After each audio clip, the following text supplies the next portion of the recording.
भाई एक बहन हमारे पास और आई हुई है और वो भी थोड़ा बहुत अपना अनुभव बताना चाहती है हमारे धाम से जुड़ के। क्या उसके अनुभव है, क्या क्या उसके साथ हुआ है, क्या अच्छा हुआ है, क्या बुरा हुआ है और क्या क्या देवता ने काम करा है। बहन कहाँ से आई, पहले आप तो ये बताओ। मैं तो पीछे ही रहती हूँ, आस-पास में रहते जो हो? कॉलोनी। हाँ शिवबिहार से ही? हाँ, शिवबिहार मौन गाने का यहीं से उत्तम नगर से? नहीं, आपके पीछे धाम से। मेरे धाम के आस-पास से हाँ आओ। जी। बहन कितनी बार आई हो आप? मैं आज मेरा 12वीं पेशी है। 12वीं पैसे आपने लगाई है? हाँ जी। आपके क्या दिक्कत थी?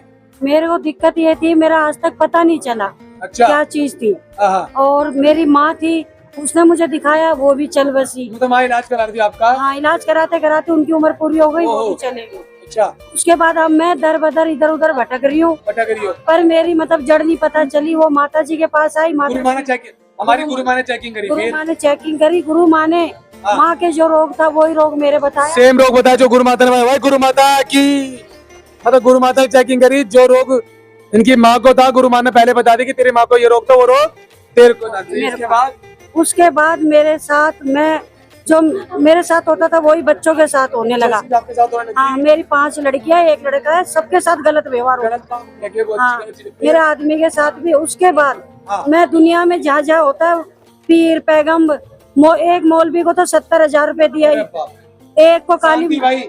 एक को काली माता आती थी, उसने मेरे से 80-90 हजार रुपए ले लिए। इधर 50,000 रुपए तो कैश गड्डी ली और 10-10 हजार करके उतारों के नाम पे ऐसे ले लिए। और गुरुजी 10-11 की तो कोई गिनती नहीं है। मैं 6 लाख रुपए इन लोगों को दे चुकी हूँ, पर मेरे 6 रुपए का 6 पैसे का मेरे कहीं से आराम नहीं हुआ। तो 6 लाख रुपए आपने कैसे से करके कर्जा करके आपने दिया? गोल्ड गिरवी रख दिया लॉकडाउन में, लोग गोल्ड गिरवी रख दिया। 10-10 रुपए सैकड़े पे, 20-20 रुपए सैकड़े पे लेके मैंने इन लोगों को पैसे दिए, पर इन लोगों को हजम नहीं होंगे कहीं भी। भाई मैं एक चीज और बोलना चाहता हूँ, ये जो लोग इलाज करते हैं लाख लाख रुपए, 50-50 हजार रुपए लेते हैं, 11-11 हजार रुपए लेते हैं, ये भाई वाकई में नहीं बचेंगे, क्योंकि इनकी आत्मा रोती है। इनकी खून पसीने की कमाई थी। एक मिनट, इनकी खून पसीने की कमाई होती है। जब कोई छीनता है ना तो भाई देवता सूद समेत लेना जानता है। इसके बाद आज भी मैं ब्याज भर रही हूँ सब पैसों को, 11-21 5100 मैं देती आ रही हूँ। जहाँ कोई मुझे बता देता था वहाँ चले। फिर माता रानी की कृपा से, गुरु माँ की कृपा से, आपकी कृपा से मुझे मेरा भाई यहाँ कैब चलाता तो यहाँ सवारी लेके आया। अच्छा, आपका भाई कैब चलाता था, सवारी छोड़ी यहाँ पे उसने? उनके जो सवारी थी उन्होंने मेरे भाई को बताया कि यहाँ सच्चा दरबार है। मैंने फिर मेरे भाई ने मुझे घर जाके बताया, तो मैंने मेरे भाई से कहा मैं दूर दूर जाती हूँ तो यहाँ मेरे घर के बगल में है तो मैं भी जाऊंगी, मुझे लेके चल। फिर मेरा भाई लेके आया और मैं यहाँ आई। 2 पैसे में 3 पैसे में मुझे गंदी चीजें दिखनी बंद हो गई। ताली बजाओ भाई, बहन की नहीं है।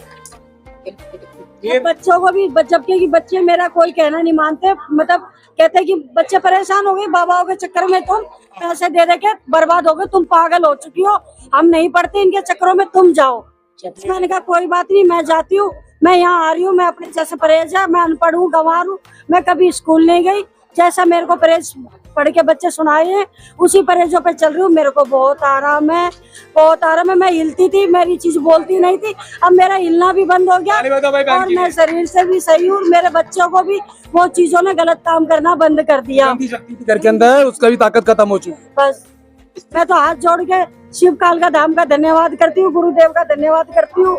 मुझे लोगों ने बहुत लूटा, और कोई भी भगत, कोई भी माँ बहन किसी से ना लूटे, सच्चे दरबार में आए। बस मैं भी भगवान से निवेदन करती थी, मैं माता रानी की पूजा करती हूँ, मैं ये कहती थी कोई तो ऐसा धाम होगा जहाँ मेरी सुनवाई होगी, और माता रानी ने मुझे गुरु माँ तक पहुँचाया।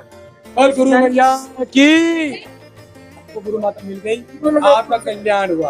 आपने जो जो उतारे करा रहे हो, कैसा लग रहा है? मुझे जैसे उतारा करा रही हूँ, मुझे बहुत फर्क है, बहुत फर्क है। बहन देखो, जब 12 पैसे में मुझे आराम लगा, मैंने अपने दिल को तसल्ली दी, क्योंकि मैं बहुत लूट चुकी थी। जब मेरे को तसल्ली हो गई, हाँ मेरे को आराम है, तो आज मैं बोलूंगी यहाँ पे। ताली बजाओ भाई मेरी बहन। आज बोलूंगा, आज मेरी बहन बोली। तो लोग इतना लूट लेते हैं, विश्वास वैसे ही हट जाता है, क्योंकि लोगों ने क्या करा, लूट लूट के इस गरीब इंसानों का विश्वास लुटा दिया। मैं आप लोगों की नहीं मेहनत कर रहा हूँ, पेश दिया गुरुजी यही चीजों में, संकट के अंदर। इसी संकट के अंदर। मेरा मकान 18-19 लाख का था, 13 लाख का मकान बेच दिया मैंने। 13 लाख का मकान बेचा, 18-19 लाख का था, और 6 लाख रुपए अलग से लगाए हैं। मतलब 20-22 लाख रुपए मेरी माता के जा चुके, उससे ज्यादा जा चुके, मतलब कई लाख रुपए मेरी माँ के जा चुके हैं। मैं दुआ करता हूँ माता कि माँ काल का तेरा झोली भरे, तेरे घर में बरकत हो, तेरा खुद का अपना घर दोबारा सो माँ। धन दौलत कुछ नहीं चाहिए, बस मेरे बच्चे सही हो जाए और कुछ, सब ठीक हो जाएगा। और आपका आशीर्वाद बना रहे। हम तो मरते दम तक मैं तो शिवपाल का धाम से जुड़ी रहूंगी। आराम पड़ेगा बहन, आपको भी और आना पड़ेगा, ठीक है। जब तक मैं ना बोल दूं कि आप ठीक हो गए हो तब तक आप मानना मत ठीक हो गए हो, क्योंकि छुपी हुई चीजें भी निकाल रहा हूं मैं घर से जो छुपी हुई है। और आपको बता दूं, पंचमुखी हनुमान की जो जोत जला रहे हैं ना, जो प्रेत छुपे हुए थे ना वो भी निकलेंगे। तो डरना नहीं है कि क्या होगा, हमारी तो हाजिरी बंद हो गई थी, अब ये क्या हुआ, ये वो हुआ जो छुपे हुए प्रेत थे ना, जो आपको काम धंधों में लड़ाई झगड़े कराते थे, उनको भी बाबा ढूंढ के निकालेंगे।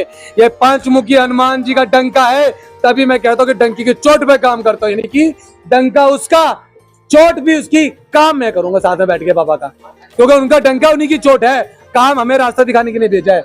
मैं वही कर रहा हूँ, जोत जलाना, जल पीना, घर में बबूती छिड़कना, जो जो परहेज बताओ वो परहेज करना। मैं परहेज पूरे लाइफ नहीं बताता, लोग कॉपी कर लेंगे, ठीक है ना। लोग कॉपी बहुत कर रहे हैं आजकल तुम्हारे भाई की। बच्चे नहीं मानते, बच्चे कहते हैं कि कुछ नहीं करना, बच्चे खा रहे हैं। आप एक काम करो, जल मिला दो खाने में, पानी के अंदर बबूती मिला दो खाने में, जो परहेज अंदर बैठ के खा रहे हैं उनका विनाश पक्का होगा।